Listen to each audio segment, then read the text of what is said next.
Eh, lo que vamos a hacer hoy, pues fundamentalmente es abordar nuestra primera área de conocimiento, que es la gestión de la integración. Eh, Se me ocurre que una buena manera de ambientarnos en nuestro plan de trabajo, pues básicamente sería ir a nuestra matriz de procesos. Por aquí básicamente tenemos nuestra carpeta de trabajo y aquí en la primera parte, digamos en el raíz, vamos a tener los archivos. En este caso el que nos importa es este. Ahí está abierto. Y bueno, tenemos aquí en la columna de la izquierda las 10 áreas de conocimiento que ya sabemos de memoria, y algunas generalidades sabemos de ella también. Y las demás columnas, las demás 5 columnas serían los grupos de procesos de inicio, planeación, ejecución, control y monitoreo y los procesos de cierre. Pues básicamente lo que vamos a manejar hoy en este primer segmento sería hablar de cada uno de estos 6 procesos que vemos aquí en la parte superior de nuestra matriz, ¿cierto? Que también deberemos, para efectos de preparar nuestro examen, aprenderlo de memoria. Y sugeriría que se memoricen también, inclusive con el número al que corresponde. Me explico. Recordar que este número 4 de gestión de la integración corresponde al capítulo 4 de PMBOK, que aborda la gestión de la integración. Tengamos en cuenta que los capítulos 1, 2 y 3 hacen referencia a los elementos que ya hemos visto. En la parte del capítulo 1 estamos hablando pues, de un marco conceptual general, de la gerencia de proyectos, el rol del gerente de proyecto. En el capítulo 2 se hablaba también de ese tema de introducción, y se hacía énfasis en la influencia que tienen las organizaciones para la ejecución del proyecto. En el capítulo 3 se abordaba todo de manera general cuál es el concepto y, y las bases de los procesos del PMBOK y de las 10 áreas de conocimiento. Por eso ya básicamente lo tenemos eh, muy bien entendido. Recordad también que ahí está nuestra plataforma a la espera de la participación de ustedes. Y por cierto, gracias a los que han participado. En este contexto de nuestro mapa de procesos, pues básicamente nos vamos a manejar de esta forma. Hoy abordaremos estos procesos, vamos digamos, a darle una explicación lo suficiente como para que nos habilite para presentar unos quizzes, simuladores, en fin. Eh, Voy a permitirme un momentito presentarles de nuevo la plataforma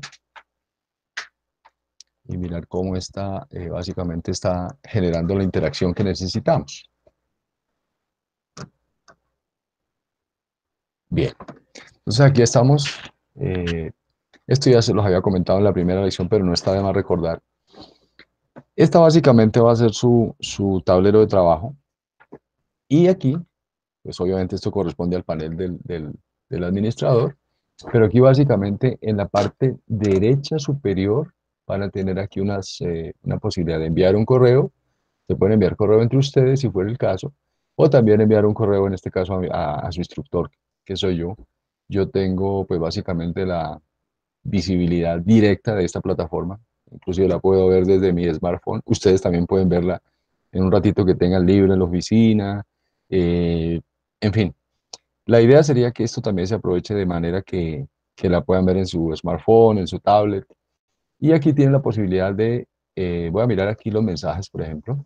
Aquí me está diciendo el sistema, ya me aparece con el verdecito, con el chulito verde. Quiere decir que eh, Miguel ya envió las tareas.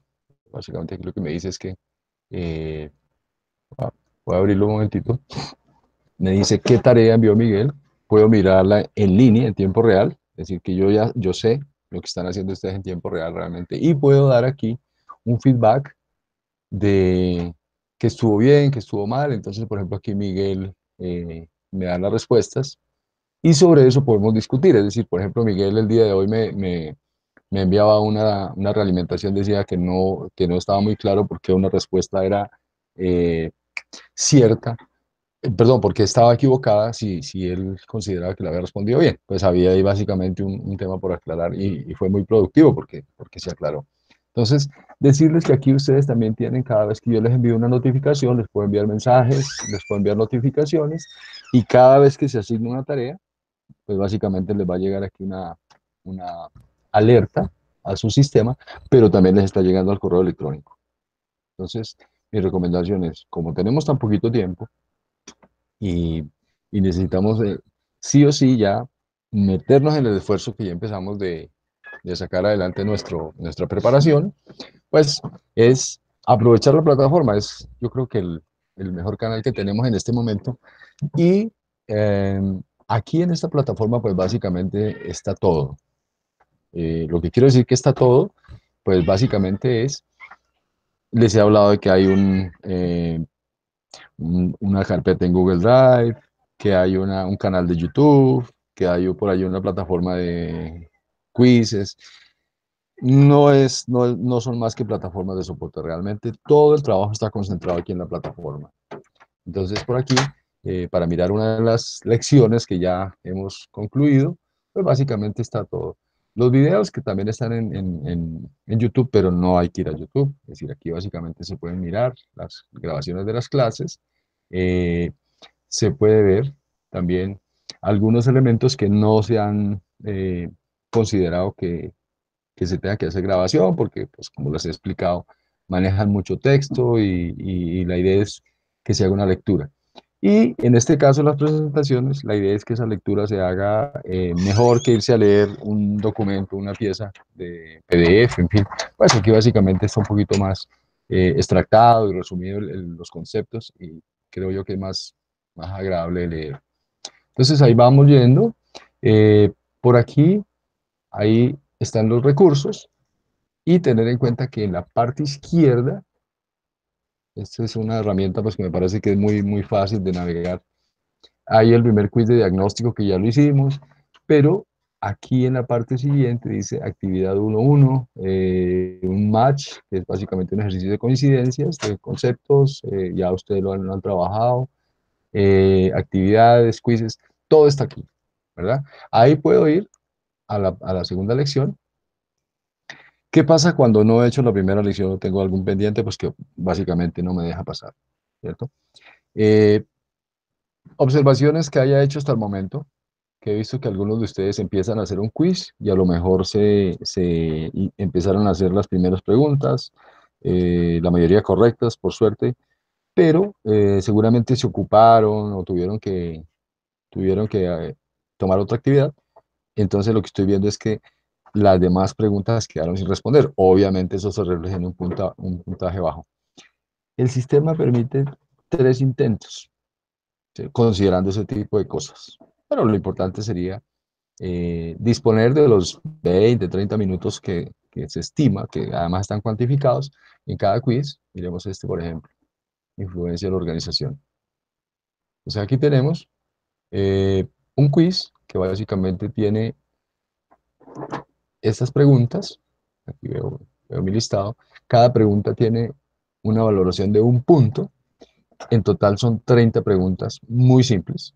Realmente el tema de los primeros capítulos de Pembroke no reviste mayor dificultad, pero en donde podemos fallar para efectos del examen es en que si esos conceptos no están quemados en la memoria, pues va a ser muy difícil dar, dar una buena pelea en el examen. Entonces, el concepto es que están temporizados, también ambientándonos un poquito para lo que vamos a tener en el examen. En el examen, básicamente, lo que vamos a tener es un tiempo de 4 horas para resolver eh, 200 preguntas.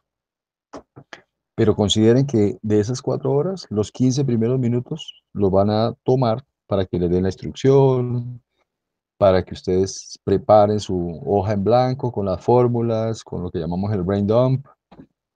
De manera que tenemos es 3 horas 45 minutos efectivas para resolver las 200 preguntas. Bueno, y eso quiere decir que cada pregunta tiene más o menos un promedio de 1 minuto y 12 segundos. ¿sí? Parece muy poco tiempo. Lo que pasa es que sí vamos a tener allí muchas preguntas que son de respuesta casi que inmediata.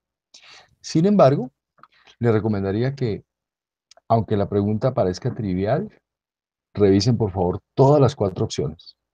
Es decir, aquí no se trata de dejarnos ganar de la presión del tiempo, sino leer la pregunta muy bien. A veces es mejor leerla dos veces y mirar el contexto en el que se hace la pregunta.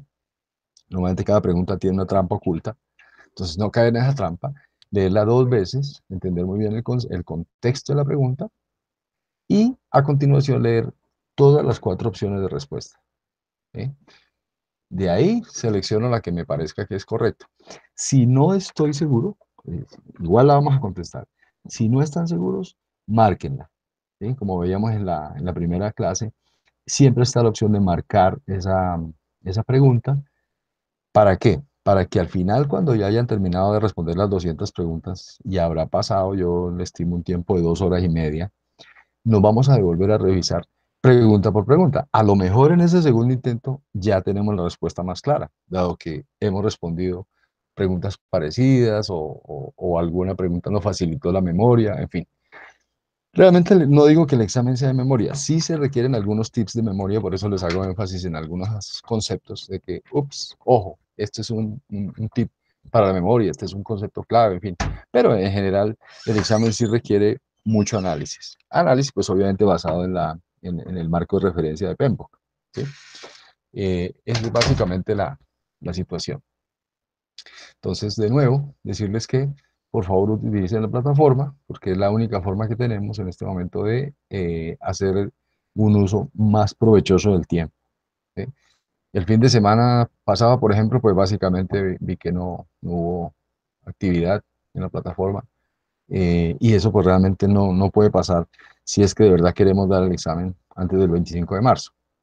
La buena noticia es que ya uno de los participantes, Miguel concretamente, ya le hizo la inscripción al PMI y ya le han respondido que todo está perfecto, que puede agendar su examen. Entonces el problema de Miguel en este momento es agendar su examen con las fechas que le convengan. En este caso, pues hemos hablado de antes del 23 de marzo. Cuanto antes se haga esa gestión, mejor. Mejor porque aseguramos el cupo en Prometric. ¿Sí? Y recuerden que todo el material de soporte hasta cómo llegar a Prometric está en su carpeta de Google Drive. ¿Sí? Ese tipo de información sí no la tengo realmente con un enlace desde la plataforma, pero ya se sabe que básicamente está ahí. ¿Sí? Echémosle una mirada otra vez a la carpeta. ¿Dónde está? A ver si la encontramos por aquí fácil. Aquí está.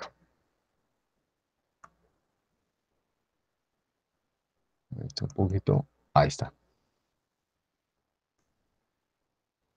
Entonces aquí van a tener la información, está muy, creo yo que muy fácil de encontrar. Está todo lo que tiene que ver con introducción y aquellas generalidades, pues están aquí básicamente en el raíz, digamos, en el directorio raíz. Entonces está nuestro brain dump, que es el de las fórmulas que vamos a ir, a medida que avancemos en lecciones, vamos a ir mirando esas fórmulas y nos va a dar mucho sentido. Eh, Tenemos el paso a paso para hacer la inscripción del examen. Además de eso, tenemos un video de cuál es el proceso de certificación, en donde hubo pues allí la explicación, está nuestra matriz de procesos, está el formulario en Excel, que lo pueden descargar para hacer el ejercicio de poner allí las horas de los proyectos que se van a presentar ante PMI. Y otro brain dump, otras fórmulas, y por aquí los tips, área por área. Estos tips, realmente mi recomendación es, miremoslos, vayamos mirándolo a medida que vamos avanzando con alguna de las áreas de conocimiento. Hoy esperemos que terminemos integración y alcancemos a empezar alcance. Entonces, aquí nos iremos a los tips y vamos a mirar cuáles son esos factores claves que tenemos que dominar en términos de integración y muy posiblemente de alcance. Es básicamente.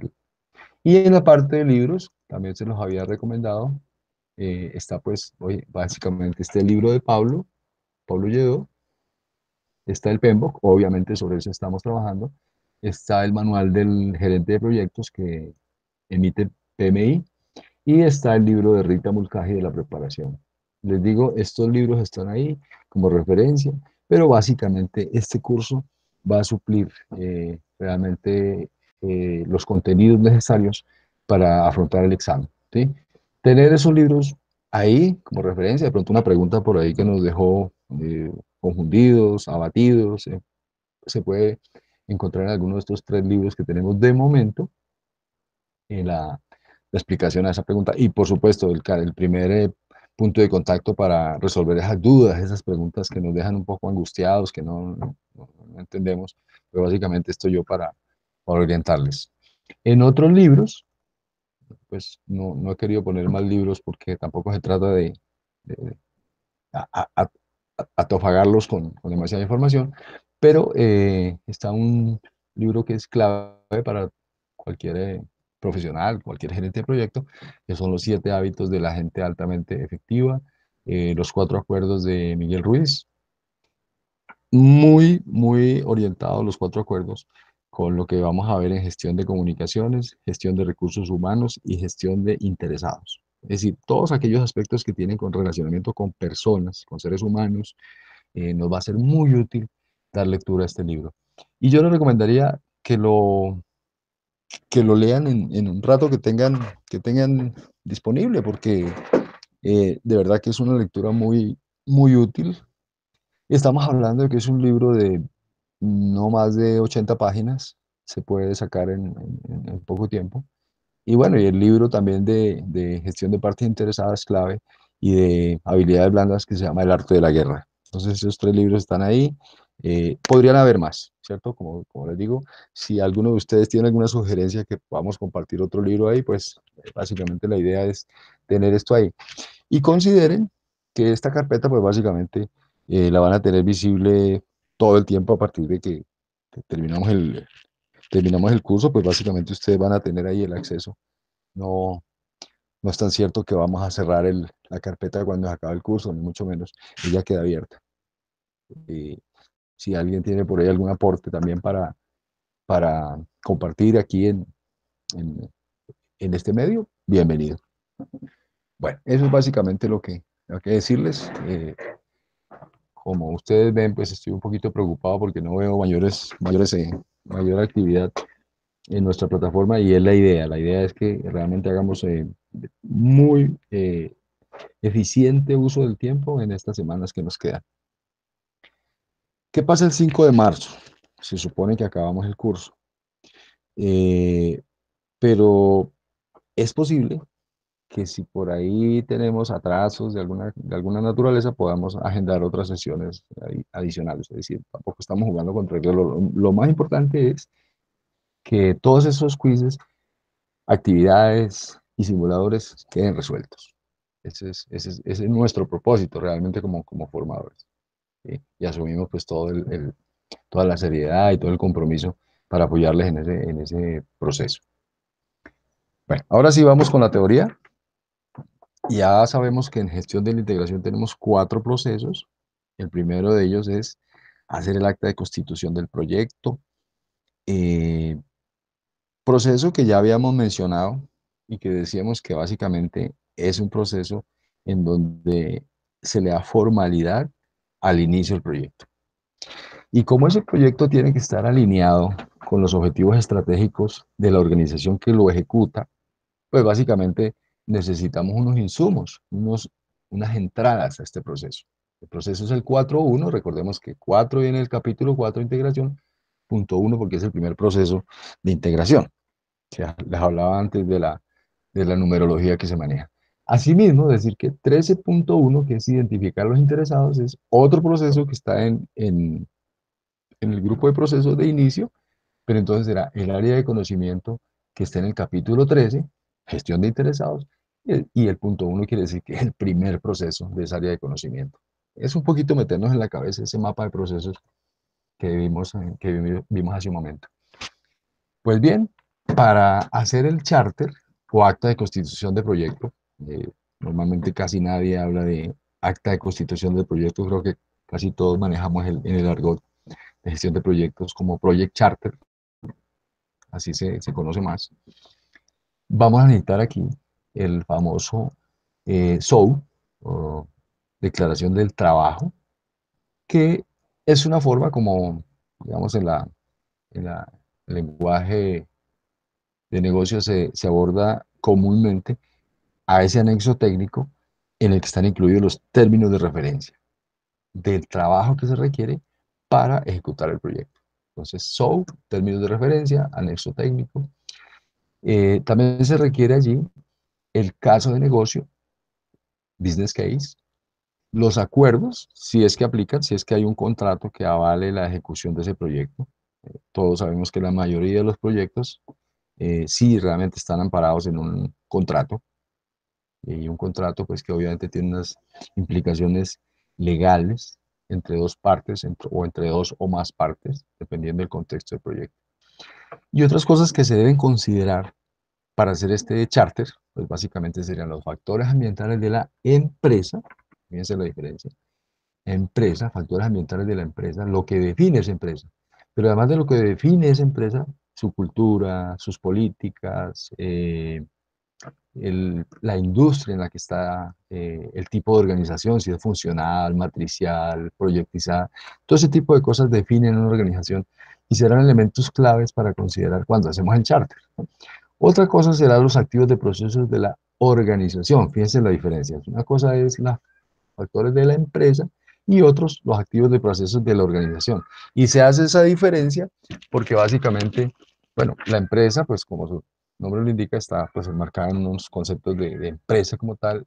Y en la parte de activos de procesos de organización se refiere a que es como esa empresa está organizada, ¿sí? Entonces se refiere allí a información histórica, y estoy hablando de la APO, activos de procesos, información histórica, lecciones aprendidas de otros proyectos, plantillas y toda aquella suerte de información que nos puede ser útil, en este caso, para hacer un buen charter.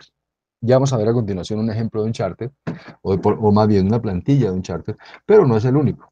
Realmente no hay, es decir, no hay una eh, regla estricta ni de PMI ni de ninguno de los autores que nos diga que el charter debe ser o que debe tener un formato preestablecido. Básicamente es de acuerdo a lo que se necesite, a lo que se requiera. Entonces, lo fundamental aquí es que el charter autorice el proyecto en la organización y le da la autoridad al director de proyecto para asignar los recursos de la organización ejecutante a las actividades del proyecto. Básicamente es en donde el gerente de proyecto toma la posta o la estaca en la carrera que empieza para ejecutar ese proyecto. Entonces allí básicamente en ese charter deberían existir dos cosas importantísimas. Una, decir quién está a cargo del proyecto, es decir, ahí queda nombrado el gerente del proyecto. Y dos, decir enfáticamente qué nivel de autoridad tiene ese gerente de proyecto. Que esto depende mucho del tipo de organización, como ya lo veíamos, ¿verdad? Bien, entonces este proceso básicamente tiene sus entradas, ya las definimos, ¿cierto? Considerar que o esos términos de referencia, ese SOW, pues básicamente hablará de la necesidad del negocio que apalancó el proyecto, de la descripción del alcance del producto, es decir, lo que se necesita hacer a alto nivel, y abordar el plan estratégico. Es cómo ese producto sí corresponde a una necesidad que está enmarcada en el plan estratégico. Esto es tan simple como decir que todos los proyectos, al menos en los proyectos que vamos a contextualizar para el examen, todos los proyectos sí están alineados con el plan estratégico de la organización que lo ejecuta. El caso de negocio, ya también lo veíamos, que corresponde a alguno de los triggers, algunos de los disparadores de proyectos. Ese caso de negocio, pues básicamente sería o estaría contextualizado eh, en alguno de los disparadores del proyecto, demanda de mercado, que ya lo vimos, necesidad de la organización, solicitud puntual de un cliente, un avance tecnológico, un requisito legal, impacto ecológico, necesidad social, básicamente. Y esta es una cápsula de memoria también, porque la podemos necesitar para el examen, determinar cuáles son los triggers o los iniciadores de proyectos. son estos, ¿verdad? Los acuerdos, ya vimos que básicamente la diferencia entre un acuerdo y un contrato, eh, es evidente que un acuerdo se hace entre dos o más partes, ¿cierto? Para cumplir unos requisitos y determinar unos compromisos. La diferencia con el contrato es que básicamente el contrato ya tiene la terminología legal incorporada para que sea, digamos, más fácil de dirimir ante un tribunal de justicia, ¿sí? Pero un acuerdo también puede terminar en un tribunal de justicia y podría tener los mismos atributos de un contrato, ¿cierto? Por eso hacemos ahí la salvedad de que puede ser acuerdo o contrato. Básicamente lo mismo, los factores ambientales y los activos de proceso. Eso es lo que necesitamos para hacer el charter, ¿cierto? Y ustedes dirán, bueno, pero eso suena muy bonito, pero es muy complicado. No es tan complicado si agarramos, por ejemplo, de los activos de procesos, una plantilla o un charter de un proyecto que ya se hizo y empezamos por ahí. Entonces ahí vamos, a partir de la plantilla, eh, consignando en ese documento lo que realmente se requiere que esté ahí. Eso es básicamente las entradas. El contenido de ese documento, básicamente sería en donde se diga el por qué, en dónde, el qué hay que hacer, cuándo hay que hacerlo, quiénes van a participar, cómo lo vamos a hacer. Básicamente sería en donde se establece de primera mano la respuesta a todos estos interrogantes. Entonces, estas 12 secciones que hay ahí son sugerencias de los posibles contenidos de ese charter, que repito, no debe ser un documento extenso, debe ser un documento de no más de 5 páginas, si de 5 ya es mucho. Básicamente sería el propósito que justifica el proyecto, los objetivos que se propone.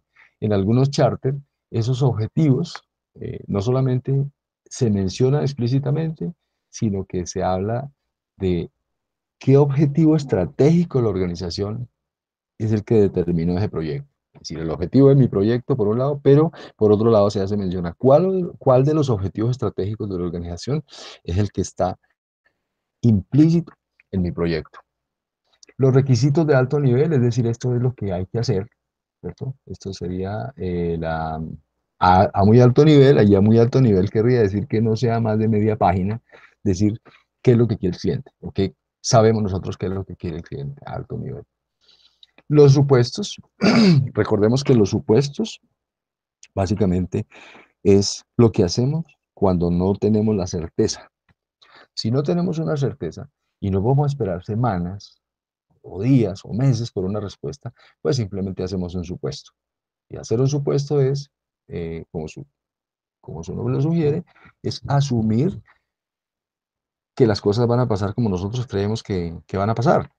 Entonces, y las restricciones. Siempre habrá cosas que van a restringir que ese proyecto se ejecute de manera exitosa.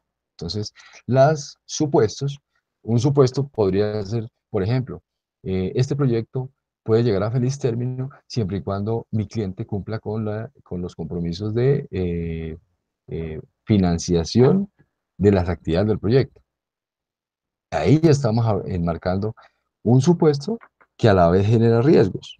¿Por qué genera riesgos? Porque si el cliente no cumple con sus compromisos de financiación en los plazos acordados, pues vamos a tener realmente una situación de crisis. Porque a lo mejor tenemos el proyecto eh, con, con- con la gente parada porque no hay manera de trabajar dado que no están los recursos que se pidieron, en fin. Esta parte es importante. Siempre determinar desde el comienzo que lo que no está claro lo vamos a llevar a unos términos de suposición y determinar claramente las restricciones. Por ejemplo, que mi proyecto está restringido a un presupuesto determinado, a un cronograma determinado. O sea, hablamos de la triple restricción, ¿verdad? Alcance, tiempo y costo.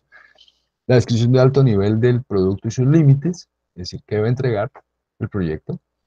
Los riesgos de alto nivel, lo que estamos viendo hoy que puede salir mal, habrá que ponerlo ahí en ese documento a alto nivel, sin entrar en demasiado detalle.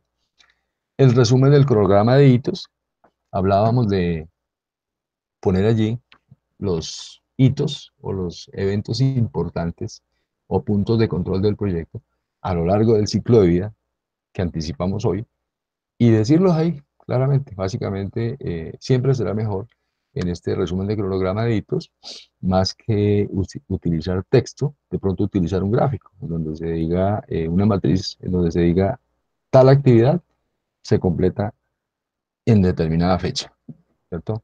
Algo así como un Gantt de alto nivel. Además, es una pieza gráfica más importante. El resumen del presupuesto no tiene que ser una gran tabla de Excel, tiene que decir básicamente allí, básicamente, en qué se va a gastar el dinero el- y cómo se va a gastar el dinero del presupuesto.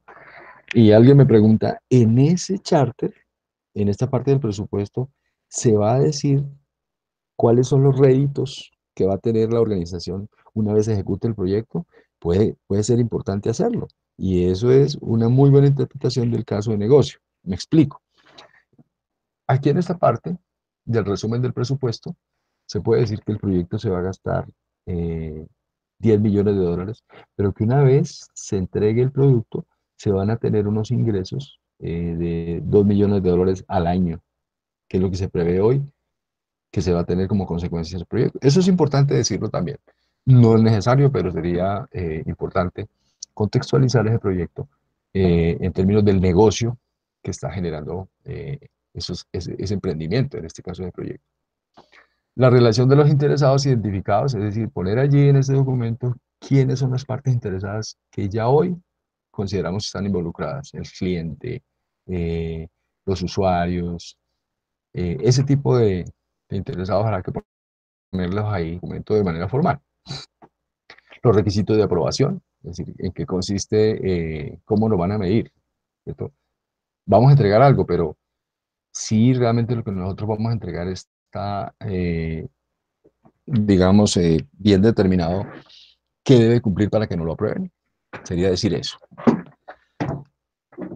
Obviamente lo que mencionábamos que se debe hacer explícitamente, decir quién va a ser el gerente de proyecto asignado, cuál es su responsabilidad y cuál va a ser su nivel de autoridad. Eh, ¿Qué pasa con los proyectos que son externos? Es decir, que hay una organización proveedora y una organización cliente. A lo mejor hay un gerente de proyecto del lado cliente y otro gerente del lado proveedor. Eso es lo usual. Recordemos que esos gerentes de proyecto de cada una de las organizaciones actúan como el señor Spock. ¿Se acuerdan del señor Spock? Single Point of Contact.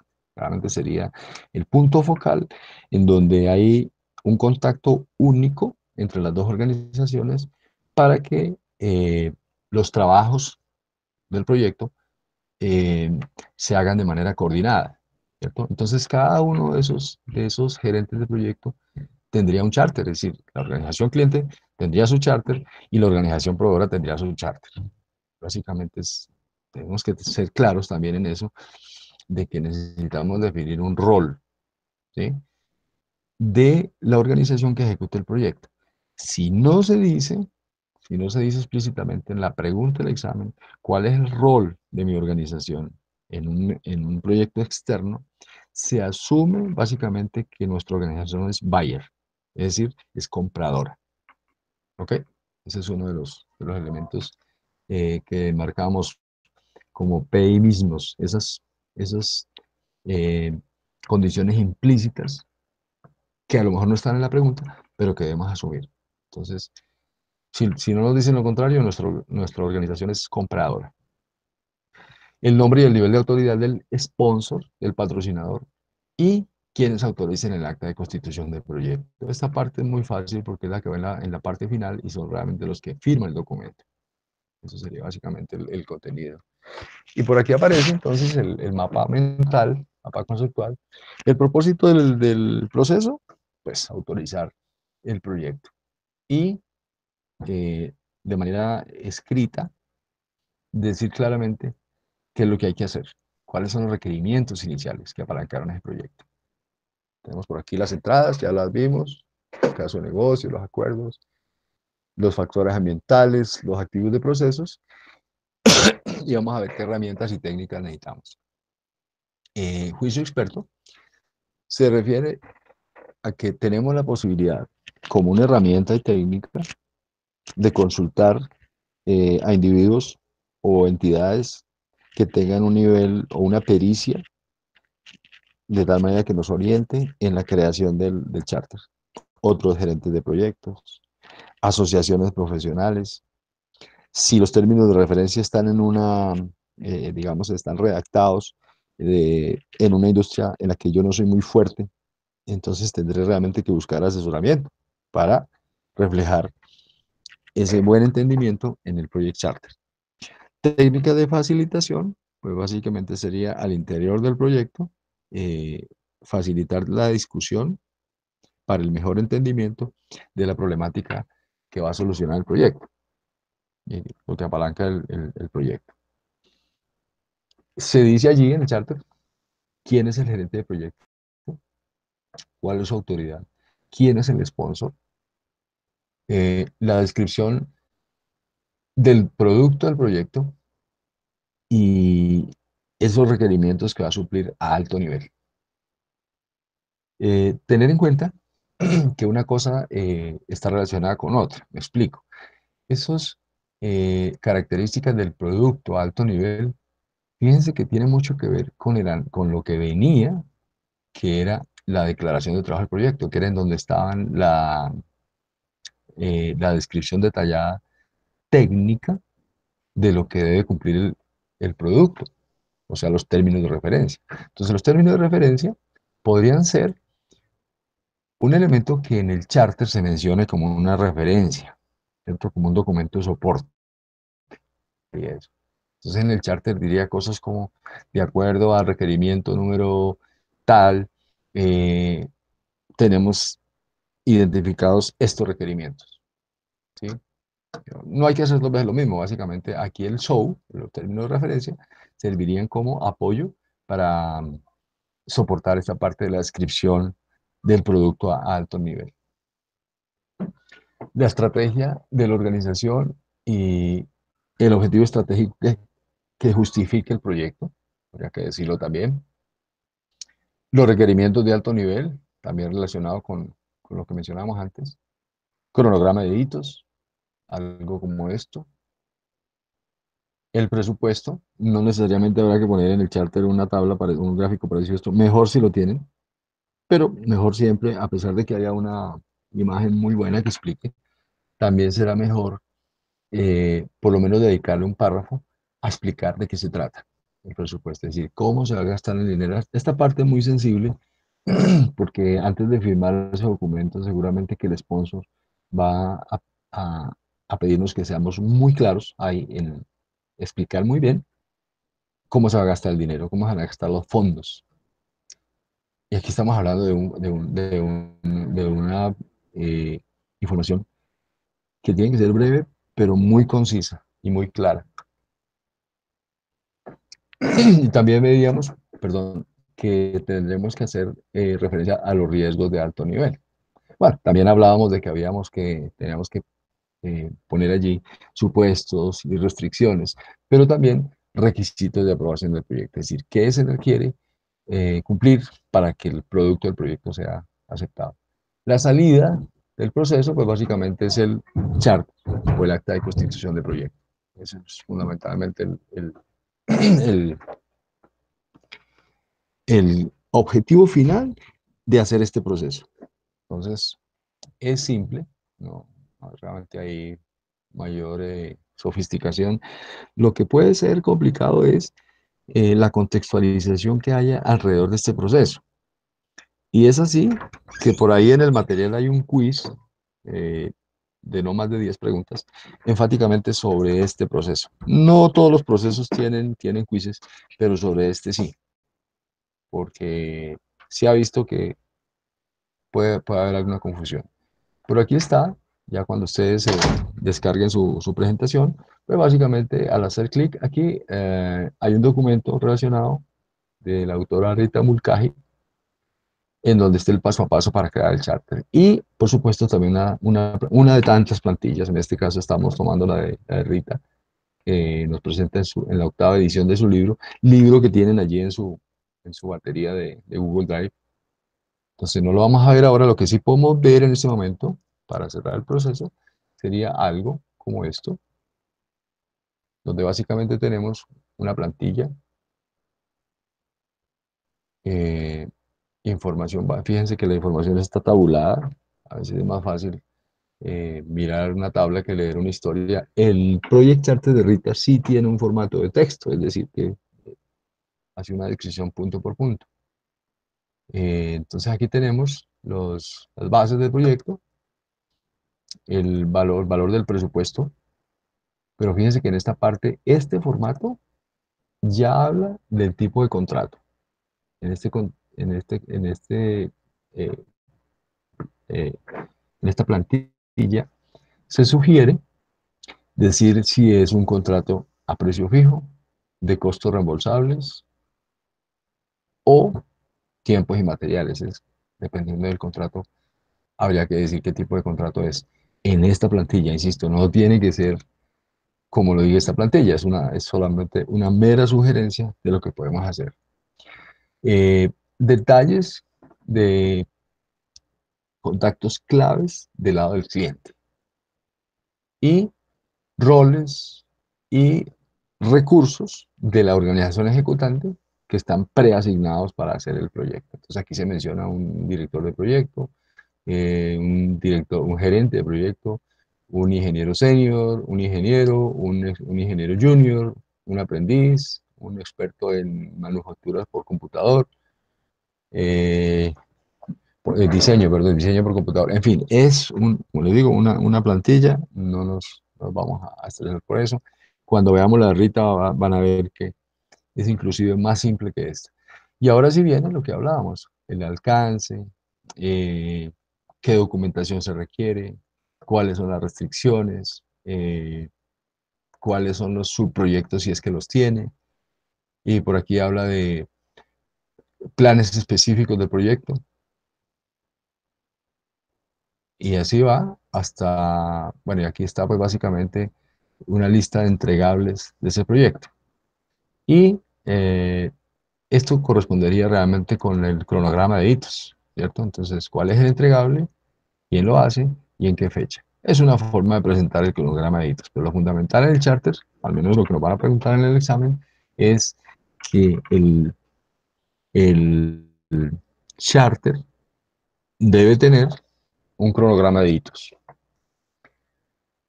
Otro de los elementos en donde tenemos que estar muy claros es básicamente que esa información de alto nivel, que no es muy explícita, pero que es muy rica en información, tipo cronograma de hitos, es la información que vamos a intercambiar con los interesados o con las partes interesadas en el alto nivel, en la alta dirección.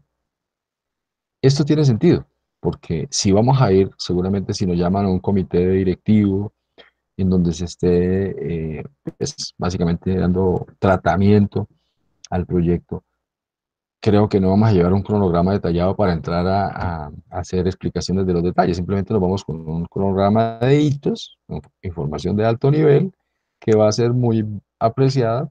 También es ser conscientes con el tiempo de las personas de la alta dirección, que normalmente es un recurso escaso, más para todo el mundo, pero para el caso de la alta dirección, realmente tenemos que ser muy concisos en dar ese tipo de informes. Entonces, lo que quiero decir es cápsula de memoria. Informes de alto nivel son los que se manejan con el sponsor y con la alta dirección, no información detallada. La información detallada se maneja con los recursos asignados al proyecto, inclusive a veces con esos recursos técnicos que delega el cliente para tratar asuntos o aspectos relacionados del proyecto. Básicamente esto. Ya empezamos a mirar aquí que una vez teniendo el charter listo, estamos listos para empezar el siguiente proceso que es armar el plan de proyecto. ¿Ok? Entonces el siguiente proceso o el grupo de procesos que viene a continuación obviamente es planeación. Ya tenemos, en inicio hicimos todos. Pero fíjense ustedes que hacer el charter nos requirió en alguna parte incluir allí quiénes son las partes interesadas que están involucradas en el proyecto. Con esto quiero decir que había un proceso por allá, el 13.1, que se va a ver en gestión de interesados, que aquí debe ya estar considerado en el charter. ¿Sí? Si miramos la matriz de procesos o el mapa de procesos, como quieran llamarlo, pues vamos a ver que esos dos únicos procesos que hay en gestión de la integración, perdón, en el grupo de procesos de inicio, son hacer el charter e identificar los interesados. Esos dos procesos básicamente se, se pueden meter aquí en, en el charter. Con esto estaríamos listos para ir a hacer el plan de proyecto. Y ese plan de proyecto, pues básicamente va a ser nuestro libreto para empezar a gestionar el proyecto, a gestionar el trabajo del proyecto. Eso es algo que se hace en el grupo de procesos de ejecución y sabemos que a lo largo de todo el proceso se está haciendo monitoreo y control de manera permanente. Ese sería básicamente nuestro eh, mapa de procesos de lo que tiene que ver con integración. Bueno, esto es un poquito elaborado, no vamos a entrar a mirar uno por uno, pero eh, este proceso 4.2, que es desarrollar el plan de proyecto o el plan de la dirección de proyecto, tendría entonces estos elementos, ¿cierto? Por ejemplo, para desarrollar el cronograma vamos a necesitar todas estas entradas que aparecen acá. Son bastantes, ¿verdad? Y uno dice, bueno, pero eso es un poquito difícil de, por lo menos de memorizarlo. No, vamos a verlo cuando estemos viendo el proceso 6.6 van a ver que es un tema más bien, más bien simple. Y para desarrollar la línea base de costos, igual. Desarrollar el plan de la dirección de proyecto será entonces este proceso el que vamos a abordar a continuación y de qué se trata. Entonces, para hacer el plan de proyecto, básicamente lo que necesitamos es, pues obviamente tener el charter. Hemos dicho que ese plan de proyecto, que ya es un documento un poquito más extenso que el charter, sofisticación, un refinamiento de ese charter, ¿cierto? Y tengamos en cuenta que ese documento que aquí empezamos a elaborar es un documento dinámico que nos va a servir como le sirve una partitura a un director de orquesta. Es decir, con ese plan es que vamos a hacer la ejecución del proyecto. Vamos a necesitar la salida de otros procesos, precisamente porque el plan de proyecto es un documento dinámico. Entonces, lo que salga de otros procesos va a ser un feedback, una realimentación que nos puede alterar el, el el plan de proyecto. Considerar los factores ambientales de la empresa y los activos de procesos de la organización mismos que ya habíamos mencionado para hacer el charter.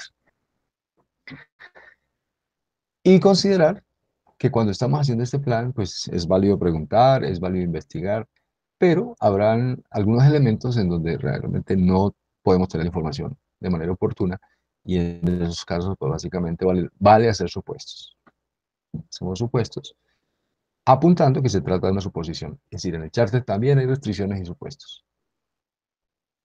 Y obviamente, hemos dicho que ese plan de la dirección de proyecto se compone de los planes subsidiarios, alcance, tiempo, costo, calidad, recursos humanos, comunicaciones, riesgos, adquisiciones y partes interesadas. Al final, cuando ya tenga todas esos 9 planes subsidiarios, tendré mi plan de proyecto. Claro, sabemos que aquí le faltan unas cosas. Básicamente vamos a ver a continuación de qué se trata. Elementos que debería tener ese plan de proyecto. El ciclo de vida y los procesos que se aplican en cada fase. El ciclo de vida no es otra cosa que decir cuándo empieza, cómo están organizada la secuencia de esas actividades o de la ejecución de esos entregables. ¿Sí? Recordemos que el alcance, el producto final del proyecto, lo tendremos que descomponer para entenderlo mejor. Entonces, es decir, en el ciclo de vida, qué se hace, en qué tiempo. Básicamente es eso. Y qué procesos se van a aplicar en cada fase. Detalles de decisiones de adaptación como procesos, nivel de implementación, descripción de las herramientas y técnicas que se utilizarán, descripción del modo en que se utilizarán los procesos. Es decir, toda esa información que les parece un poquito tediosa de, de mirar en este momento, Lo que nos está diciendo el estándar, el marco de referencia, es que el accionar futuro del proyecto tiene que tener unos antecedentes, es decir, tiene que tener una base, unas reglas que quedaron definidas desde el comienzo. Esto es un poquito pensar como abogados, como quien está redactando un contrato. Es decir, decir ahí en ese plan de proyecto cómo fueron las estimaciones, qué procesos se van a utilizar, ese tipo de cosas es básicamente lo que nos dice el marco de referencia. Describir el modo en que se hará el trabajo para alcanzar el objetivo, eh, el modo en que se realizará el trabajo, pues tiene mucho que ver con el entorno en el que esté funcionando el proyecto. Si se está haciendo con recursos internos de la organización, si se tiene que contratar outsourcing para hacer algunas actividades, todo ese tipo de cosas deberían ir aquí. Cómo se va a gestionar los cambios, cómo es el tema de la configuración, que veíamos que no es otra cosa que el manejo del versionamiento, tanto de los documentos como de los entregables del proyecto. La descripción del modo en que se mantendrá la integridad de las líneas base, requisitos de comunicación entre los interesados. Entonces aquí en este plan dirán cosas que, por ejemplo, a la alta dirección o al cliente, con él los vamos a reunir una vez al mes, una vez cada 2 meses, pero con el equipo de proyecto nos vamos a reunir una vez a la semana. Qué piezas de información vamos a manejar con uno y con otro. Ese tipo de cosas deberían quedar en este plan. Revisiones clave de la gestión del contenido, alcance para abordar incidentes. Entonces, hay bastante información que tenemos que considerar que debería ir aquí, ¿cierto? Eh, Alguien podrá decir, no, mi proyecto no es tan complicado, no necesita todo esto. Bueno, puede que no, pero de todas maneras, tengamos en cuenta que el marco de referencia sugiere que se deberían considerar estos elementos. El no tenerlos, sí, depende mucho del tipo de proyecto o el que los tenga. Entonces, eso lo determina básicamente la naturaleza del proyecto. Querría decir esto, que también esto es algo que debemos sí o sí conocer, de pronto memorizar, al menos en este ciclo de preparación del examen, considerar que esas 16 partes que constituyen el plan de proyecto, el plan de dirección de proyecto, pues son los 9 planes subsidiarios, que ya lo sabemos de memoria: alcance, tiempo, costo, calidad, recursos humanos, todos los 9, ¿de acuerdo? Bien, más otros 4 planes específicos que ya vimos que deberían, unos, estar ahí en la organización, y si no están, tenemos que armarlos. Entonces sería el plan de gestión de los requerimientos. Es básicamente el plan que dice cómo vamos a gestionar, administrar los requisitos o requerimientos de quien pidió el producto del proyecto. Llámese cliente, llámese usuario interno, llámese la organización, lo que sea. Pero esos requerimientos, pues básicamente tendrán que tener un plan de cómo se van a manejar. A eso se refiere el plan de gestión de requerimientos. El plan de mejora de procesos, recordemos que es algo que está muy alineado con los estándares de calidad de la organización, ¿cierto? Ahí lo podemos incluir, y es cómo vamos a mejorar los procesos del proyecto. El plan de control de cambios también es otra cosa que podemos heredar de la normativa de la organización, pero básicamente lo que nos dice es cómo vamos a manejar, cómo vamos a actuar cuando se presente un cambio. Habrá unos protocolos que seguir, unos procedimientos, etc. Y el plan de gestión de la configuración, ya sabemos que eso también lo puede estar aportando la organización ejecutante y tiene que ver con el versionamiento de los documentos y de los entregables. Y las 3 líneas base, ya también las abordábamos en la clase pasada, que sería la línea base de alcance. Fíjense que aquí está la triple restricción: alcance, tiempo y costo. La línea base de alcance ya sabemos que la dividimos en 3 partes. ¿Se recuerdan? Que era básicamente la declaración del alcance, la estructura de glosa de trabajo y el diccionario de la estructura de glosa de trabajo, que básicamente nos permite ese diccionario entender bien de qué se trata la estructura de glosado. La línea base del cronograma, pues no era otra cosa que el cronograma tal cual fue aprobado o tal cual está aprobado.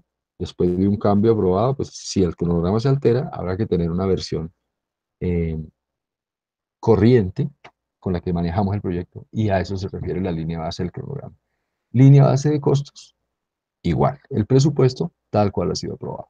Pues básicamente son estos 16 elementos los que configuran el plan de dirección del proyecto. Y también veíamos que todos los documentos que hacen parte de la gestión del proyecto estarían siendo referidos como documentos de proyecto, y son bastantes, ¿sí? Atributos de las actividades, ya lo mencionamos algunos de ellos, pronósticos, lista de hitos, toda esta suerte de documentos que aparecen aquí. Pero lo importante en este momento es eh, tener claro cuáles son los componentes del plan de proyecto. Lo demás son documentos de proyecto, que también son útiles y que también tienen plantillas y que esas plantillas están en su carpeta de Google Drive en su gran mayoría. Por ejemplo, alguien dice, yo quiero saber cómo es un registro de supuestos. Es lo que dice PMI, que debe tener un registro de supuestos. Eh, Podrían encontrar allí, en la carpeta de Google Drive, en la parte de plantillas o templates, en este momento no lo recuerdo, pero podemos mirarlo, que no se nos, perdón, ¿dónde estamos? Aquí estamos. Ah,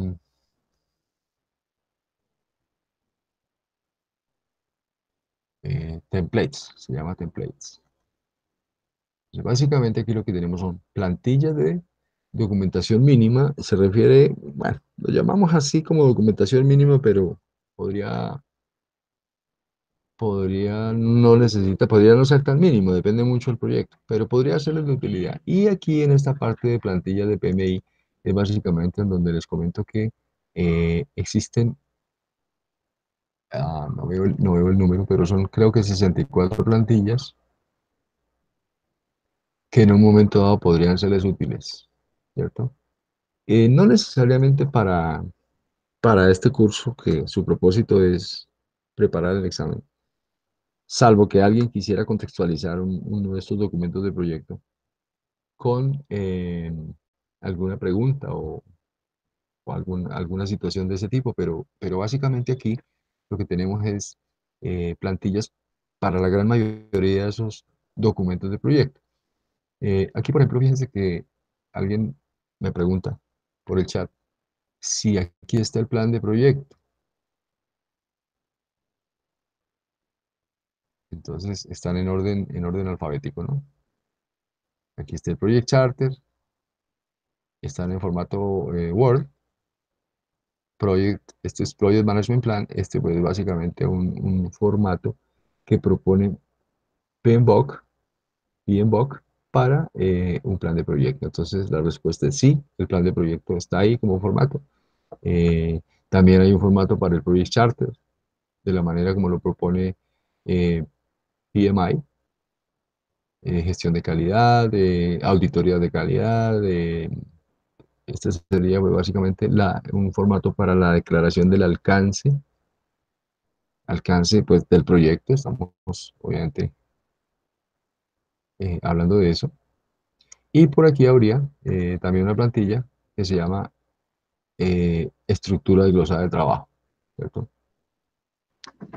Son plantillas como tal y el origen de esta documentación pues pero esas plantillas van a ver ustedes que son realmente muy no son tan extensas, son muy simples, ¿cierto? Lo que hacen estas plantillas es básicamente ponernos eh, a consideración qué elementos deberíamos considerar en cada uno de los documentos. Básicamente sería el modelo de mapa mental, que básicamente el objetivo del plan de proyecto, pues sería hacer una definición, preparación y coordinación de todos los planes subsidiarios o secundarios, incorporarlos en un plan para dirigir el proyecto, las líneas base, y planes secundarios integrados hacen parte del plan de proyecto. Ya lo sabemos, son 16 partes que tiene el plan de proyecto, pero la norma dice que en el proyecto se hace estrictamente lo que esté en el plan. Lo que no esté en el plan no debería hacerse. Y si hay que hacerse y no está en el plan, habrá que solicitar un cambio para que eso que hay que hacer se incorpore en el plan de proyecto. Es tan fácil como eso. Es un poquito el símil que estamos utilizando del director de orquesta. Pero básicamente lo que tenemos es que el director de proyecto, director de orquesta, tendría que ejecutar unos trabajos que están en la partitura, en el plan de proyecto, no más. Ni algo que esté por fuera, ni algo que no, ni obviar alguno de los elementos que aparecen en ese plan. Las entradas ya vimos que el charter lo necesitamos, que necesitamos las salidas de otros procesos, porque este es un proceso, es decir, todos los procesos de PMI son iterativos, es decir, que por allá cuando estábamos haciendo la gestión de los riesgos, pudo aparecer alguna modificación al plan de proyecto. Si eso fuera, como lo veíamos ayer en el procesos, si eso fuera así, vamos a necesitar de qué se trata esa salida de otro proceso para actualizar nuestro plan. Y ya sabemos que necesitamos activos de procesos, de organización y factores ambientales. Perdón, activos de proceso, aquí hay un error. Eh, activos de procesos de la organización y este sería FIVE, no FAO, sino FIVE, ¿verdad? Entonces es algo que tendré que corregir,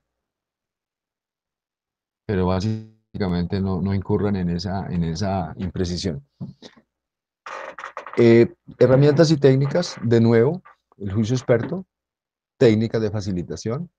Y las técnicas de facilitación, también lo veíamos en el charter, lo que permiten es un buen entendimiento de esos elementos requeridos para hacer un buen plan de proyecto. El dueño de este proceso, nada que hacer, es el gerente de proyecto. Debería incluir entonces también una descripción del proyecto, características del producto, el cronograma. Ahora sí ya no es un cronograma de hitos, ahora sí ya tendremos que tener un cronograma detallado, un presupuesto detallado. Básicamente, esto es un flujo de caja, si ustedes lo ven. Ya lo vamos a ver en detalle cuando veamos gestión de costos, pero esto es un flujo de caja. Documentos de requerimientos, documentación de requerimientos, requisitos de aprobación. Eh, Pregunta, ¿la documentación de requerimientos hace parte del plan de proyecto? Sí. Lo que pasa es que esos requerimientos hay que conocerlos, esos requerimientos de cliente, así no estén todos, cuando estemos haciendo el plan, a lo mejor cuando ya estemos ejecutando la obra, los trabajos del proyecto, surgirán cambios y habrá requerimientos que ya no apliquen o habrá unos nuevos requerimientos. Eso es otra cosa, pero básicamente para terminar el plan sí tengo que tener unos requerimientos documentados, y a eso se refiere la documentación de los requerimientos. Y tendré que tener claridad sobre qué nos van a pedir para que nos aprueben la entrega de producto. Eso es básicamente. Además de eso, y esto es también reiterar, que necesitamos, además de los 9 planes subsidiarios, el plan de mejora de procesos, que tiene que ver con la calidad, cómo la maneja la organización, el plan de versionamiento, el plan de gestión de los cambios y el plan de gestión de requerimientos. O sea, la idea es que no se nos olvide esto. Por eso les insisto. Entonces son los 16 elementos del plan de proyecto. Estos 4 son sumados a los 9 planes subsidiarios de las áreas de conocimiento, más las 3 líneas base, que sabemos las 3 líneas base que son alcance, tiempo y costo. Ahí está. Entonces las salidas, pues el plan de proyecto. Nada que hacer, es la única salida que tiene este proceso. Plantillas, verlas, están básicamente en la carpeta que les acabo de mencionar. Y otras plantillas se refiere a la carpeta de documentación mínima. En esa carpeta de documentación mínima van a encontrar unos documentos un poquito más extensos, ya contextualizados en algún proyecto, pero mírenlo como un ejercicio académico, no, inclusive no les diría que en este momento, en este punto de nuestro curso, se compliquen la vida yendo a mirar esas plantillas de plan de proyecto. Yo pensaría que como material de referencia, mirar las plantillas que propone PMI. Ya si después consideran que pueden tener un referente y utilizar estas plantillas que aparecen en esa carpeta de documentación mínima, pues para eso están ahí. Ahora en la parte de ejecución, pues básicamente lo que se trata es de dirigir y gestionar la orquesta, es decir, el trabajo que se está ejecutando. Ya tenemos el plan. Ah, el plan es historia. Tenemos el charter, tenemos el plan. Ahora lo que nos ocupa es, vamos a empezar a dirigir los trabajos del proyecto. Y eso es el proceso siguiente. Básicamente es eh, el proceso 4.3, dirigir y gestionar el trabajo del proyecto. Fíjense que aquí no dice dirigir y gestionar el equipo de proyecto, dirigir y gestionar el cliente. No, el trabajo que hay que hacer en el proyecto es lo que vamos a, nosotros como gerente de proyecto, a dirigir y gestionar. Gestionar, obviamente, de manera proactiva, ¿verdad? Eh, Aquí hay un elemento importante y es que el rol fundamental del gerente de proyecto sería hacer que las cosas pasen, hacer que las cosas pasen de acuerdo a lo que se requiere, de acuerdo a lo que se necesita, ¿sí? No es un rol pasivo en donde vamos a hacer todo lo que esté a nuestro alcance humanamente posible para que las cosas se hagan. No, aquí el gerente de proyecto tiene un rol proactivo, ¿sí? Y es que tiene que asegurar que realmente todos los requisitos que impulsaron ese proyecto se cumplan y de manera satisfactoria para las partes interesadas. Es un poquito que nuestro rol y lo que se espera de nosotros como gerentes de proyecto sea de alguna forma que todas las partes interesadas estén contentas, que el entorno del proyecto eh, esté tranquilo de que se está haciendo la mejor gestión, de que el puente no se va a caer, de que el edificio no se va a desplomar, de que nuestro software va a ser utilizado por el cliente y va a solucionar sus problemas. Ese tipo de cosas, ese es realmente nuestro fundamento aquí en este proceso. Entonces, este proceso tiene básicamente aquí su ecosistema, sus entradas, sus salidas, y obviamente está relacionado con otros procesos claves también en el grupo de procesos de ejecución, tal como gestionar las comunicaciones. Recordar que las comunicaciones se manejan el 90% del tiempo que dedique el gerente de proyecto al proyecto, el 90% está dedicado a la comunicación. Esto es también una cosa que reiteraremos, hemos dicho y reiteraremos a lo largo del curso. Liderar el equipo, gestionar la calidad y las adquisiciones son también actividades claves que se hacen durante la ejecución del proyecto.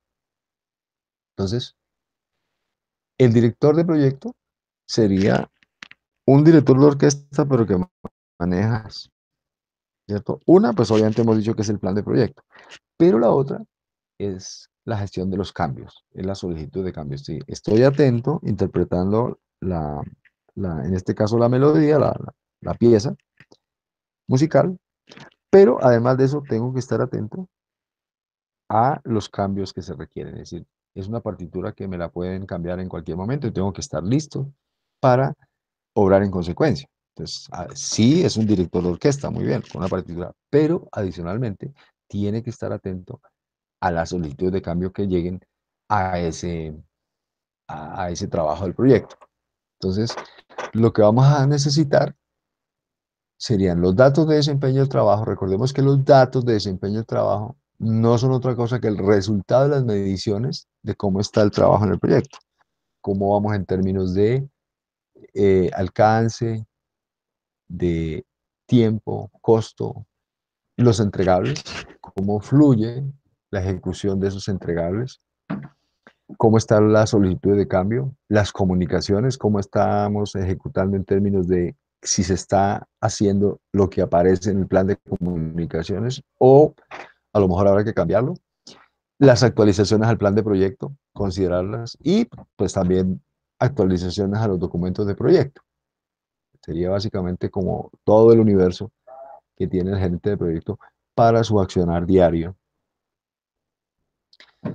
Las actividades en este proceso, algunas de las actividades, pues sería básicamente, alguien me puede decir, pues claro, esas actividades tendrán que aparecer en el mapa de procesos y en las respectivas áreas de conocimiento. Correcto, ahí están. Pero mirémoslas así por encima. Adquirir los recursos. Claro, los recursos básicamente son los que desarrollan el trabajo del proyecto.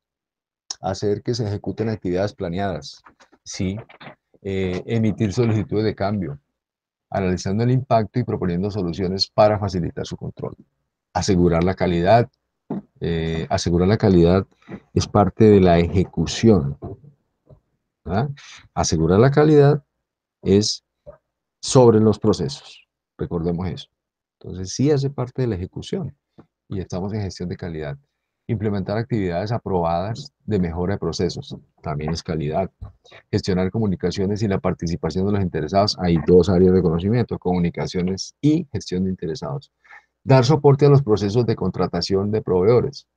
Soportar esos procesos de contratación de proveedores es gestión de adquisiciones, pero consideren que muchas veces en las organizaciones el gerente de proyecto no es el titular, no es el responsable de los procesos de contratación o de adquisiciones. Normalmente las organizaciones disponen de una jefatura de compras, un jefe financiero, un gerente de logística, como quiera llamarse, que normalmente es el que asume de manera directa esas responsabilidades. Pero el gerente de proyecto sí debería tener muy buen relacionamiento con esos actores y soportar el proceso de adquisiciones, conocerlo muy bien, porque es el realmente directo implicado en el desempeño que pueda tener un contrato con alguno de esos proveedores.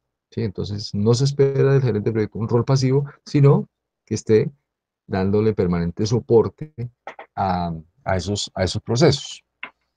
Y recopilar y documentar las lecciones aprendidas. Eso pues básicamente es responsabilidad también del gerente de proyecto. No quiere decir que el gerente de proyecto tenga que andar con una libretita por ahí anotando lo bueno y lo malo que pasa en el proyecto, sino exigirle a su equipo que básicamente documente estas lecciones aprendidas a lo largo de todo el proyecto y no solamente cuando el proyecto se termine. Cuando el proyecto se termine, lo que tenemos es que tomar esas lecciones aprendidas, indexarlas, analizarlas muy bien, indexarlas, y dejarlas disponibles para la posteridad, no es más. Las salidas de este proceso también va a ser algo evidente, ¿cierto? Es obviamente los entregables, es decir, esas partes del producto que en virtud de que hemos ejecutado unos trabajos, ya se pueden entregar, ya se le puede entregar al cliente o al usuario final. Los datos de desempeño del trabajo, la sigla, el acrónimo para esto, es el Work Performance Indicator. Básicamente, eh, voy a permitirme escribirlo acá, porque así lo pueden ver en WPI, que es como lo pueden encontrar en alguna información de PMBOK. ¿Sí? No es un acrónimo que suele estar traducido. Entonces, Work Performance Indicator se refiere básicamente a esa información sistemática sobre las actividades del proyecto de acuerdo a su progreso. Por ejemplo, progreso en el cronograma, los costos en los que se ha incurrido y el estado de los entregables. Me explico. Progreso en el cronograma. Vamos a un 30%, pero realmente esos datos de desempeño puede que no digan mucho. Costos incurridos. Nos hemos gastado el 50% del presupuesto. Está relacionado con la pregunta anterior, ¿cierto? Vas al 30% de tu proyecto y te has gastado la mitad de la plata. Estado de los entregables, que es otra cosa diferente, ¿cierto? Pero es que la obra la llevamos en un 70%. Bueno, entonces tendrías allí una aparente demora en términos de cronograma, unos aparentes sobrecostos en cuanto a los indicadores del presupuesto, pero en el estado de los entregables vas muy bien, porque seguramente que estás hablando de que tienes unos entregables por encima de lo esperado. Es decir, esos datos, ustedes lo pueden ver, son los que nos permiten, o esos datos son la base de tener los informes ya muy bien contextualizados. Y las solicitudes de cambio, pues queda evidente que a medida que ejecutamos el trabajo del proyecto, surgen novedades, surgen que no cosas que no estaban en el plan y que habrá que cambiar. Pues, ¿quién es el responsable de hacerlos, o de, eh, digamos, gestionar esas solicitudes de cambio? El gerente de proyecto. ¿Sí? Se emiten si hay problemas de trabajo del proyecto. Pueden ser, eh, recuerden esto, que también es otra cápsula de memoria, pueden ser acciones preventivas, acciones correctivas o una reparación de defecto. Entonces, otra cosa que tenemos en la memoria. ¿Cuáles son las tres solicitudes de cambio? Acción correctiva, acción preventiva o reparación de defectos. Esas son nuestras tres. Pueden ser directas o indirectas y son generadas interna o externamente. No importa de dónde vengan. Lo importante es gestionarlas de manera oportuna. Opcionales y obligatorias. Algunos solicitudes de cambio están amparadas en leyes. Si cambia una ley, habrá que cambiar el- el plan de proyecto para que cumpla con esa ley. Y pueden ser, ya lo vimos, preventivas, correctivas o reparación de defectos. Básicamente esos son los tres tipos de cambio. Un poquito más de énfasis en esto, lo que queremos es no olvidar el concepto que las solicitudes de cambio pueden ser preventivas, correctivas o reparación de defectos. Básicamente esa es la idea de este slide.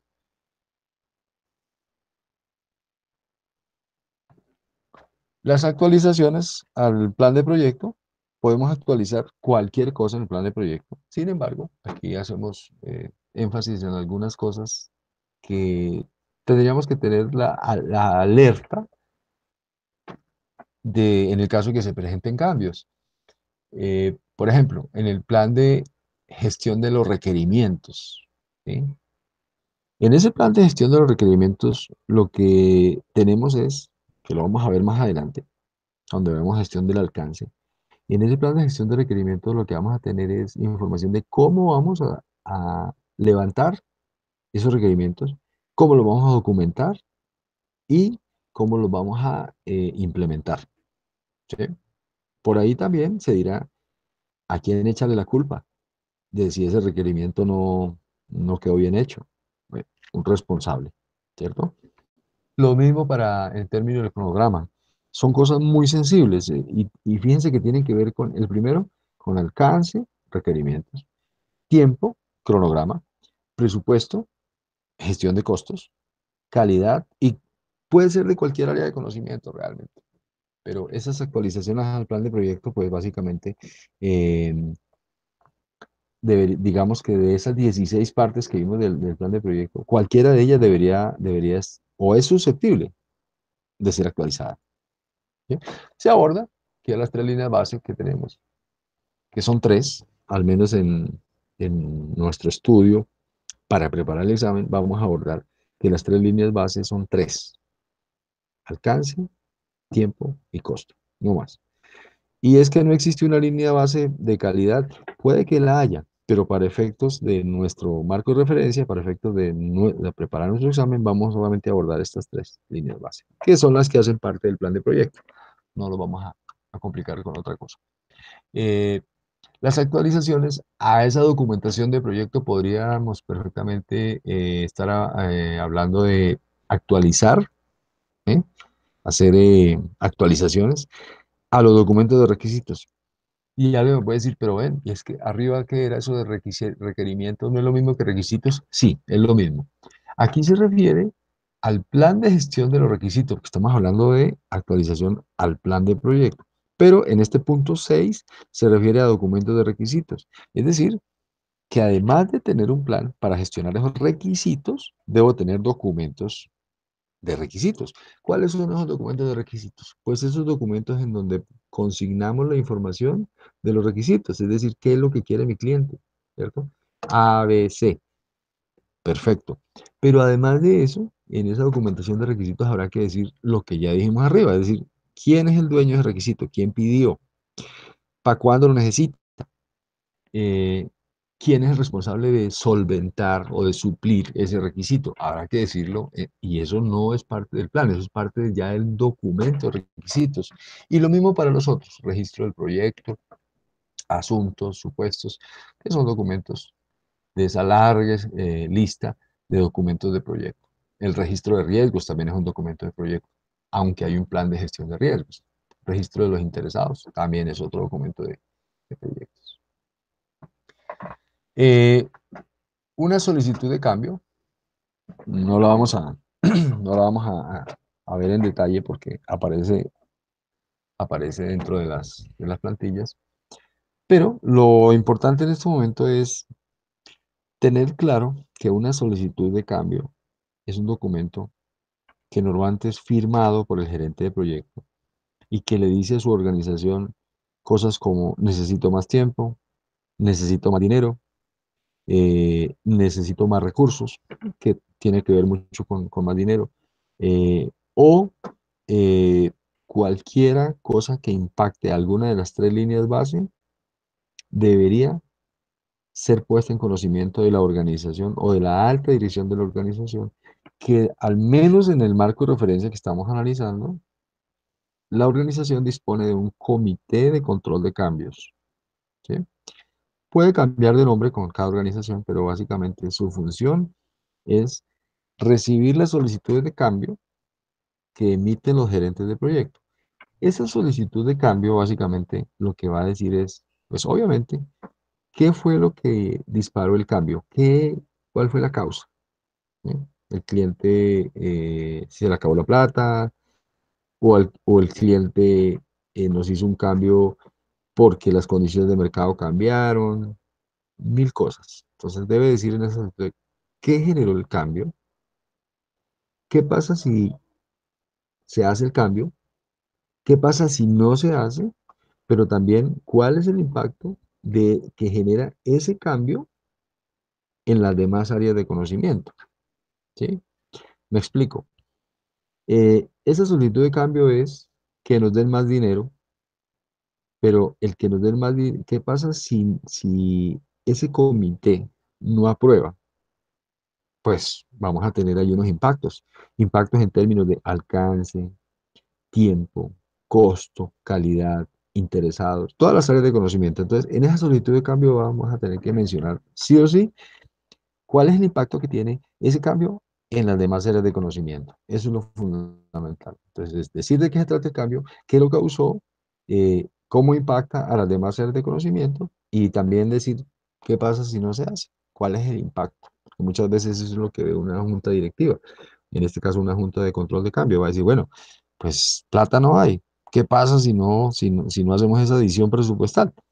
Estas son las consecuencias y esas consecuencias de manera clara las tiene que expresar el gerente de proyecto a través de su solicitud de cambio. Debe ser un documento breve, ¿cierto? Porque está dirigido a la alta dirección, documento de alto nivel, no incurrir en información demasiado detallada. El mapa conceptual del proceso, básicamente sería el objetivo del proceso, llevar a cabo el trabajo que se ha definido en el plan de proyecto, implementar los cambios aprobados con el fin de alcanzar los objetivos del proyecto. Bien, las entradas ya las conocemos, el plan de proyecto, con eso es que nos manejamos, con eso es que dirigimos la orquesta. La solicitud de cambio es la segunda partitura, los activos de procesos de la organización, y aquí sí ya está bien, factores ambientales de la empresa. Básicamente es eso. ¿En qué nos podemos apoyar para hacer este proceso? Juicio experto, ¿cierto? ¿Y cómo será eso de que un gerente de proyecto tenga que apoyarse en juicio experto para dirigir y gestionar el trabajo del proyecto? Claro, esto es una profesión en la que se aprende practicando y una de las virtudes de aprender es preguntar a los expertos. Reuniones a todo nivel, reuniones con su equipo de trabajo, reuniones con el comité de la organización, la alta dirección, el sponsor, el cliente, si es un proyecto externo, otras partes interesadas. Pero fundamentalmente, en este tema de las reuniones, Los proyectos sí tienen un alto volumen de reuniones en todas las direcciones del entorno del proyecto. Con todas las direcciones me refiero hacia arriba, hacia los lados y hacia abajo. Es decir, eh, con el sponsor y la alta dirección, hacia los lados con otro gerente de proyecto, la PMO, los gerentes funcionales de la organización, que además son los jefes y la organización es funcional o matricial, son los jefes de los recursos asignados. Eh, entonces, sí hay un alto volumen de intercambio de información a través de reuniones. Lo que pasa si mi proyecto tiene dispersión geográfica de los recursos, es decir, tengo recursos que están dispersos y es imposible reunirlos, pues válidas las herramientas de tecnología y más hoy que se pueden hacer esas reuniones de tipo virtual. Entonces, este desarrollo de este curso es un buen ejemplo de que podemos hacer las cosas haciendo eficiencias de tiempo y lo importante es darle un manejo oportuno a la información en términos de llevar a cabo las actividades que se comprometieron de acuerdo al plan. Un elemento importante de las herramientas y técnicas es el llamado PMIS, Project Management Information System, que básicamente es ese sistema informático que permite facilitar la vida a los proyectos. Y en este caso, pues yo digo que la vida en las organizaciones, a los gerentes de proyecto y a las partes interesadas del proyecto. Llámese Microsoft Project, llámese Oracle Primavera, llámese Asana, se los recomiendo, por cierto, es, es en la nube. Cualquier sistema informático que nos permita gestionar ese trabajo que se ejecuta en el proyecto va a ser de muchísima ayuda y aquí lo estamos anotando como una herramienta y técnica. Tener en cuenta que ese sistema informático, insisto, sistema informático para administrar proyectos, en inglés PMIS, hace parte de los factores ambientales de la empresa. No hace parte de los activos de procesos de la organización, como alguien podía pensar. ¿Por qué la confusión? Porque uno piensa, ok, eso es un servidor, mm, eso hace parte de los activos de la empresa, porque es un servidor, es un software, es algo que está, aparece como un activo. No, el contexto aquí es que es parte de los factores ambientales de la empresa, es parte del entorno que se encuentra uno como gerente de proyecto en la empresa. El que lo tenga la empresa o no lo tenga, no le da valor o le quita valor. Le quitaría valor si la información que está ahí no se gestiona adecuadamente, ¿cierto? Eh, hago la salvedad porque muchos incurren en esa confusión y no la podemos tener de esa manera porque caemos en la trampa. Entonces, PMIS hace parte de los factores ambientales de la empresa, no de los activos de procesos. Tenemos entonces la dirección del proyecto, o en este caso, del trabajo del proyecto, para generar entregables, que no es otra cosa que lo que le estamos entregando al usuario final, al destinatario final del trabajo de nuestro proyecto. Sacamos información de desempeño del trabajo. Recordemos que esto era la famosa WPI. A medida que gestionamos y dirigimos el trabajo, lanzamos solicitudes de cambio, porque es el mundo real, no hay nada que hacer, los cambios son inevitables, están ahí, hay que gestionarlos. Y además de eso, estaremos haciendo actualizaciones al plan de proyecto, siempre y cuando sean objeto de un cambio aprobado. Eso es básicamente lo fundamental de este proceso. Y estaremos actualizando otros documentos de proyecto, es decir, documentos o artefactos que hacen parte del proyecto, pero que no son parte del plan de proyecto. Esto es básicamente la parte de el grupo de procesos de ejecución. Ahora mira, vamos a mirar cuáles son esos dos procesos que hay en, en el grupo de procesos de monitoreo y control. Vamos a ver que son dos procesos. Estamos aquí en el IPEC, estamos aquí en la sede de control.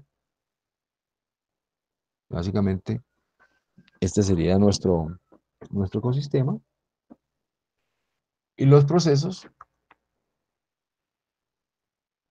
que tendríamos que hacer aquí sería controlar las líneas base, eh,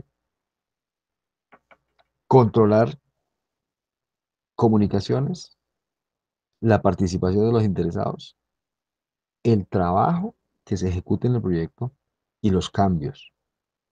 Por otro lado, tendremos que controlar los riesgos, la calidad y las adquisiciones. Es decir, todos estos elementos hacen parte, si miramos nuestro mapa de procesos, todos esos son procesos que están ahí en todas las áreas de conocimiento. Y ustedes hacen el ejercicio y agarran su mapa de procesos o la matriz de procesos, pues básicamente van a encontrar que estos son procesos que hay en esas áreas de conocimiento. Comunicaciones, interesados, alcance, no, el alcance no, riesgos, calidad, adquisiciones, es básicamente eso. Y esto pues básicamente es el sistema completo, ¿cierto? No lo vamos a entrar en detalle, sí les recomiendo echarle una miradita para contextualizar bien cuáles son las entradas a nivel macro, ¿no? Si es que lo llegaran a requerir como, de pronto como soporte de alguna pregunta que no esté clara o algo, alguna suerte de situación de ese estilo. El primer proceso, entonces quedamos en 4.4, sería monitorear y controlar el trabajo del proyecto. El anterior proceso era dirigir y gestionar el trabajo. Perfecto. Ahora lo que tenemos es que ponernos en nuestro rol de medidor y hacer monitoreo y control de lo que se está haciendo, ¿cierto? Para eso que necesitamos, pues obviamente el plan de proyecto. Los pronósticos del cronograma, ¿sí? Pronóstico del cronograma quiere decir que hubo un pronóstico de acuerdo a una situación dada en términos de el cronograma. Entonces, se suele utilizar para determinar si el proyecto se encuentra todavía dentro de los rangos de tolerancia definidos y tomar alguna acción. Mm, hay unos rangos definidos según esto. Entonces, esos rangos definidos, pues básicamente son unos, digamos, márgenes de tolerancia, es decir, cuánto más nos podemos demorar determinada actividad sin que mi proyecto tenga que declararse en alerta y gestionar un cambio. El cambio sería, necesitamos más tiempo. Ese básicamente son los pronósticos de cronograma. Lo mismo para los costos. Y ahí tendríamos que ver eh, cómo está el tema de el gasto a lo largo de la ejecución de los trabajos del proyecto. Entonces, eh, y en términos de el cómo vamos es comparados con lo que se definió con la línea base y con las estimaciones que se calcularon hasta la conclusión. Estos conceptos lo vamos a ver ya en gestión de costos, pero también son acrónimos en inglés. No lo vamos a encontrar en español. Y sería una estimación a la conclusión, es decir, ETC sería Estimate to Complete, es decir, lo que estimo hoy que necesito de dinero para terminar el proyecto, lo que estimo hoy. Alguien podría decir, pues es fácil, porque estimar lo que te falta para completar el proyecto es tanto como hacer la resta de lo que te dieron de presupuesto menos lo que te has gastado. Es un poquito de eso. Es un poquito de eso. Lo que ya me he gastado, eh, ya tengo que contabilizarlo. Ya gastó, no lo podemos recuperar, pero ahora tengo que mirar cuánto me falta en términos financieros, en dinero, para terminar el proyecto. Fíjense que no estoy hablando de tiempo ni de calidad, sino estrictamente de costos. Generalmente se expresa en términos de, esto sería variaciones de costo y indicador de desempeño de costos. Esto sería cost variance, variación de costo, y cost performance indicator, que lo vamos a ver en costo, no nos vamos a estresar por eso todavía. Pero básicamente son, fíjense ustedes que son indicadores de desempeño, variación de costos, es decir, qué tan desviados estamos del costo, de lo que debemos haber gastado, y debe haber un índice de desempeño, ¿cierto? Esos índices de desempeño, miremoslos como como una fracción o como un porcentaje, ¿sí? Es básicamente, si estamos haciendo eficiencia en los costos, pues seguramente iremos con un porcentaje determinado, y si estamos destruyendo valor igual. En este caso, pues si ese porcentaje es mayor al 100%, estaremos haciendo ahorros. Si es inferior al 100%, estaremos destruyendo valor, es decir, estaríamos incurriendo en sobrecostos.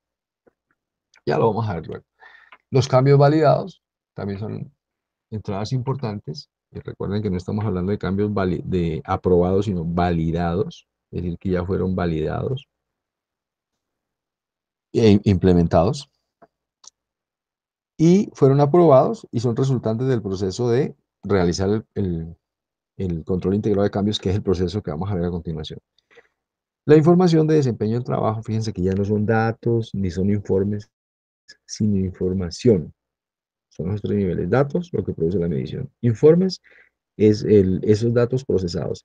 Y la información del desempeño sería ya esos informes contextualizados.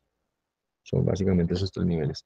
Consiste en los datos de desempeño recopilados de varios procesos de control, analizados en contexto e integrados sobre la base de las relaciones entre las áreas. También tendremos que considerar aquí, para monitorear y controlar el trabajo del proyecto, los factores ambientales de la organización. Otra vez tenemos el error. Y los activos de procesos de la organización, es decir, factores ambientales de la empresa. Y aquí esta información la tenemos que corregir. Factores ambientales de la empresa y activos de procesos de la organización. Las actividades, pues básicamente aquí están enumeradas, ¿cierto? ¿Qué es lo que tenemos que hacer cuando monitoreamos y controlamos el trabajo? El trabajo que ejecutan los recursos asignados al proyecto sería entonces comparar el desempeño real con respecto al plan de proyecto. ¿Sí? Si vamos a hacer eh, digamos, monitoreo o un control, tendremos que sopesar esas dos cosas. Lo que está pasando, es el objeto de la medición, con relación a lo que estaba planeado. De eso se trata todo, ¿cierto? Evaluar el desempeño para determinar la necesidad de una acción preventiva o correctiva y, en su caso, recomendar aquellas que se consideren pertinentes. Todo esto lo sabemos. Identificar nuevos riesgos, analizar, revisar, mantener durante la ejecución del proyecto una base de información precisa y oportuna relativa al producto o los productos del proyecto. Proporcionar la información necesaria para sustentar el informe de estado. Eh, Estos informes, básicamente estos informes de estado se refieren a los informes que tenemos que entregar como gerente de proyecto de los estados de salud del proyecto. ¿Sí? Y esos estados de salud del proyecto tienen que ver mucho con la triple restricción, es decir, con las tres áreas de conocimiento sobre las que vamos a estar midiéndonos en relación a las líneas base. Es decir, informe de estado de salud de alcance, informe, pues ese estado de salud de alcance, de tiempo o de costo, puede indicar que estamos en verde, si estamos dentro de las tolerancias permitidas, puede indicar que estemos en amarillo, si estamos por encima o por debajo de las tolerancias permitidas, pero en un estado que es controlable, es decir, que es recuperable. Y podemos estar en rojo si estamos por fuera de ese margen de tolerancia, pero definitivamente hay una desviación que ya rebasa cierto umbral, y ahí lo mejor será eh, lanzar una alerta de crisis. Es decir, ya el proyecto llegó a un punto en que se salió o se puede salir de control fácilmente. Por eso son importantes esos informes de estado periódico. Proporcionar pronósticos que permiten actualizar la información relativa al costo y al cronograma. También monitorear la implementación de esos cambios aprobados cuando estos se producen. Informar adecuadamente sobre el avance del proyecto y su estado a la dirección del programa. En este caso, pues es comunicación hacia arriba, a la dirección del programa o al sponsor o al cliente. Información hacia arriba en procura de que se tomen decisiones. Cuando el proyecto forma parte de un programa global, y si el proyecto no hace parte de un programa, pues definitivamente sí hace parte de una organización que lo ejecuta. Entonces, aplica esto, ¿no?